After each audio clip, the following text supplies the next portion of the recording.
За модуль 4 сэдв 4-1 ажил зуучлах тогтолцоо үйлчилгээний үндсэн үүрэг. Ажил зуучлалын тухай үндсэн ойлголт. Ажил зуучлал бол хөдөлмөр эрхлэлтийн сонгодог суурь үндсэн үйлчилгээ гэж хэлж болно. Ажил зуучлал нь сүүлийн үеийн хөдөлмөр эрхлэлтийн үйлчилгээний ажил хөдөлмөрийн төв, хөдөлмөрийн зах зээл, хөдөлмөр эрхлэлт чиглэсэн кейс менежмент, авьяас чадварын маркетинг, ажил хайх арга, ажилтны маркетинг зэрэг шинэлэг арга хандлагуудыг бодвол эрт үеэс хэрэглэж ирсэн сонгодог үйлчилгээ юм а. Ажил зуучлал гэж юу вэ гэсэн асуултанд хариулахын тулд юуны өмнө зуучлал гэсэн ойлголтын талаар авч үзэх хэрэгтэй. Энэ нь эрэлт хэрэгцээ үүссэн талуудыг өөр хооронд нь уулзуулах, холбох гэсэн утгатай. Зах зээл дээр бол энэ нь юуны өмнө талуудын эрэлт хэрэгцээг холбох, нийлүүлж, нийцүүлэх, тааруулах гэсэн утгатай юм а. Сонгодог зах зээлийн нөхцөлд энэхүү эрэлт үүссэн талуудын хоорондын зохицол нийцэл нь төгс хэлбэрээр богино хугацаанд явагдаж чаддаггүй. Харин зуучлал нь талууд аль болох түргэн богино хугацаанд нийцлээ олоход нь саад болж буй бэрхшээлүүдийг даван туулахад чиглэсэн арга хувилбарыг санал болгодог юм а. Зах зээл дээр хэдгээр бэрхшээлийг ерөнхийдөө дараах байдлаар томьёолж болох юм. Зах зээлд оролцогч талуудын харилцан нэг нэгнийхээ талаар бүрэн дүүрэн мэдлэггүй байх. Зах зээлд нийлүүлэгч тал өөрийн нийлүүлж буй бүтээгдэхүүн үйлчилгээ нь эрэлт бүхий талуудын хүлээлтэнд хэрхэн нийцэх талаар бүрэн дүүрэн мэдлэггүй байх. Зах зээлд оролцогч нэг буюу хоёр талын уян хатан байдал дутагдах. Зах зээл дээр эрэлт нийлүүлэлт гэсэн хоёр тал хоорондоо богино хугацаанд шууд холбогдох боломж хязгаарлагдмал бөгөөд цаг хугацаа шаарддаг.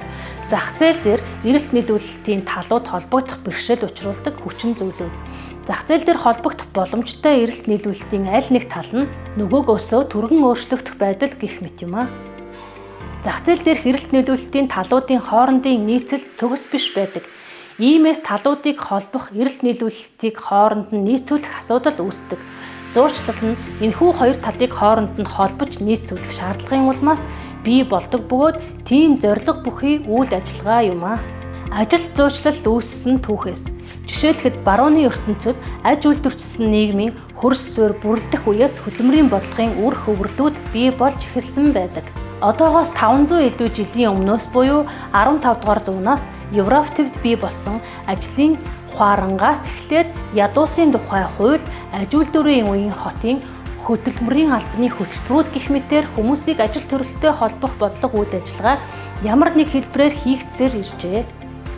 Судлаач нарын бүтээлд дундад зууны Европт гар үйлдвэрийн мастрын холбоо, хөлсний ажилчдын ахын дүүсийн нэгдэл, гар урчуудын нийгэмлэг, гар үйлдвэрүүд зэрэг нийгмийн бүтцийн хүрээнд ажилчдыг нэг үйлдвэрээс нөгөөд, нэг мастраас нөгөө мастар чилжүүлэх зэргээр хүмүүсийг таарч тохирох ажлын байранд хүргэдэг байсан тухай тэмдэглэсэн байдаг. 19-р зуунд үндэсний төр улсууд бүрэлдэн тогтож хөдөлмөрийн бодлого нь хөгжлийн шин шатанд гарч ирсэн бол 20-р зууны эхнээс ихэнх улс орнуудад ажил зуучлах төрийн үйлчилгээ бий болсон байна. Тухайлах юм бол холбооны бүгд найрамдах Герман улсын түүхээс үзвэл 1840-од онд хотуудын нийгмийн албатуудаас ажил зуучлал чиглэсэн анхны арга хэмжээнүүдийг явуулж эхэлсэн байдаг бөгөөд үйлчилгээ үйлзүүлдэг газрууд түргэн олширч 1900-аад оны үеэр 287-д хүрсэн байна. 1907 онд ажил зуучлалын тухай хууль гарч нийтийн үйлчилгээний цар хүрээ нэмэгджээ. 1927 он гэхэд ажил зуучлал болон ажилгүйдлийн даатгалын хууль батлагдсан гарснаар үндэсний хэмжээний тогтолцоо ба үйлчилгээ бүрэлдэн бий болсон байна. Америкийн судлаач Дэвид нарын бичснээр 19-р зууны сүүл гэхэд Америкийн хэд хэдэн мужи улсуудад хөдөлмөрийн агентлагууд ажил зуучлалын үйлчилгээг үзүүлж эхэлсэн бөгөөд энэ нь гол төлөв ядууст чиглэж байсан мэжээ. Харин нэгдсэн улсын түвшинд ажлын байранд зуучлах үйлчилгээ нь 1930-ад оноос бий болсон бөгөөд тэр нь хөдөлмөр эрхлэлтийн анхдагч үйлчилгээ байжээ. Тухайлбал 1933 оны Вагнер-Пейсерийн хуулиар ажил зуучлалыг албан ёсоор нэвтрүүлсэн байна. Өнөөдрийг хүртэл нэгдсэн улсын хэмжээнд хөдөлмөрийн албадын болон хөдөлмөрийн биржээс ажил зуучлал, хөдөлмөрийн зах зээлийн мэдээлэл, хөдөлмөрийн зах зээлийн зохицуулах хөтөлбөр, ажилгүйдлийн нөхөн олгуур зэрэг үндсэн 4 үйлчилгээг хэрэгжүүлж ирсэн гэжээ. Ажил зуучлах үйлчилгээний түүхэн хөгжлийн нэг чухал үе шат нь энэ салбарт хувийн хвшлийн үйлчилгээ бий болсон явдал юм а. Хөдөлмөрийн зах зээлийн эрэлт нийлүүлэлтийн тэнцвэрийг хангах, зөрүүг багасгах чухал үүргийг дан ганц төрийн үйлчилгээгээр гүйцэтгэх боломж хомс юм а.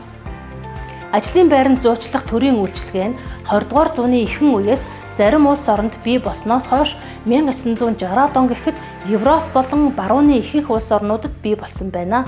Харин 1990-ад оны үеэс ажлын байранд зуучлах тогтолцооны монопол байдлыг шүүмжилж, ажил зуучлах хувийн хэвшлийн үйлчилгээ нэвтэрч эхэлсэн ажээ. Түүхээс авч үзэх юм бол иргэний нийгмийн эсвэл ашгийн бус нийтийн тусын тулд үйл ажиллагаа явуулдаг зарим байгууллагууд ажлын байранд зуучлах ажлыг хийсээр ирсэн байдаг. Тухайлбал баруун Европын орнуудад эртнээс хөгжиж ирсэн сүм хийд, газар эзэмшлийн болон бусад нэгдэл холбоот зэрэг нь нийтийн бөгөөд ашгийн бус үйл ажиллагаанд хамаарна.